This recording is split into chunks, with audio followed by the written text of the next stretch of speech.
KSRTC bus ಹಾಗೂ container lorry ನಡುವೆ ಭೀಕರ ಅಪಘಾತ ಸಂಭವಿಸಿದ ಘಟನೆ ಬೆಂಗಳೂರಿನ ಆನೇಕಲ್ ಸಮೀಪ ನಡೆದಿದೆ.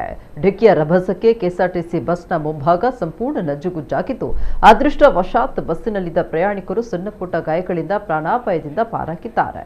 ಗಾಯಾಳುಗಳನ್ನು ಸರ್ಕಾರಿ ಆಸ್ಪತ್ರೆಗೆ ದಾಖಲಿಸಿ ಚಿಕಿತ್ಸೆ ಕೊಡಿಸಲಾಗ್ತಾ ಇದೆ. ಕೆಎಸ್ಆರ್ಟಿಸಿ ಬಸ್ ಚಾಲಕನ ಸಮಯ ಪ್ರಜ್ಞೆಯಿಂದ ಭಾರೀ ಅನಾಹುತ ತಪ್ಪಿದಂತಾಗಿದೆ. ಘಟನಾ ಸ್ಥಳಕ್ಕೆ ಪೊಲೀಸರು ಭೇಟಿ ನೀಡಿ ಪರಿಶೀಲನೆ ನಡೆಸಿ ಪ್ರಕರಣ ದಾಖಲಿಸಿಕೊಂಡಿದ್ದಾರೆ.